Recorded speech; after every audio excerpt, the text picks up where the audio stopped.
मिर्गी वाले रोगी को ख्याल नहीं रहता कि उसको क्या हुआ था। इसके चिकित्सा के विषय पर हम चर्चा। वो नुस्खा बताने से पहले मैं आपको उसकी एक कहानी बताना चाहता हूँ। वंदे मातरम मित्रों, आज हम आप सभी के समक्ष मिर्गी के विषय पर चर्चा करेंगे। ये मिर्गी रोग वेग के साथ आता है। कुछ काल तक इसका वेग रहता है और वेग रहने के बाद अपने आप ये चला जाता है।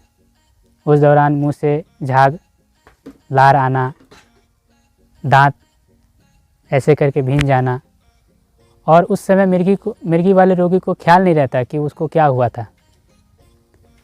इसके चिकित्सा के विषय पर हम चर्चा करेंगे। हालांकि मैं आपको वो नुस्खा बताने से पहले, वो नुस्खा बहुत सरल है किंतु अपने गुणों से अत्यंत लाभकारी है। तो वो नुस्खा बताने से पहले मैं आपको उसकी एक कहानी बताना चाहता हूँ कि राजस्थान के एक वैद्य जी थे, तो उनके पास मिर्गी के रोगी आते थे।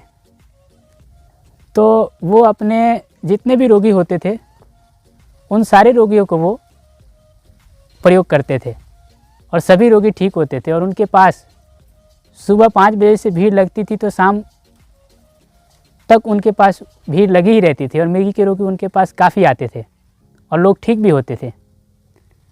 तो वो जो देते थे, तो उसके बारे में हमें पता चला कि वो अपने रोगियों को जो देते थे वो था गधे का मूत्र।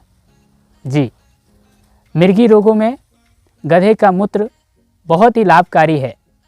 और इसका प्रमाण हमने जब चरक संहिता का जब मैं अध्ययन कर रहा था 1 साल पहले, तो उस चरक संहिता के शुरू के अध्याय में गधे के मूत्र के गुण के विषय में बताया था कि गधे का मूत्र अपस्मार, उन्माद और ग्रहजन्य रोगों को दूर करता है। तब वहाँ से हमें ये चीज़ और प्रमाणित रूप से हमें लगा कि नहीं, ये चीज़ ठीक है। तो मैं कहने ये चाहता हूँ कि गधे का मूत्र नित्य 20 से 25 ग्राम की मात्रा में सुबह शाम खाली पेट आप प्रयोग करेंगे लगातार, तो कुछ ही महीनों में आप देखेंगे कि आपके मिर्गी का जो रोग है उसमें काफ़ी लाभ मिलेगा। जी हाँ, मिर्गी के रोगों के लिए गधे का मूत्र बहुत ही अत्यंत लाभकारी है। हालांकि मैं एक चीज़ बता देना चाहता हूँ, शास्त्रों में और हम अपने अन्य जगहों पे बहुत सारी ऐसी चीज़ें जानते हैं जिनको जान करके केवल हम जानते हैं, उनको प्रयोग नहीं करते।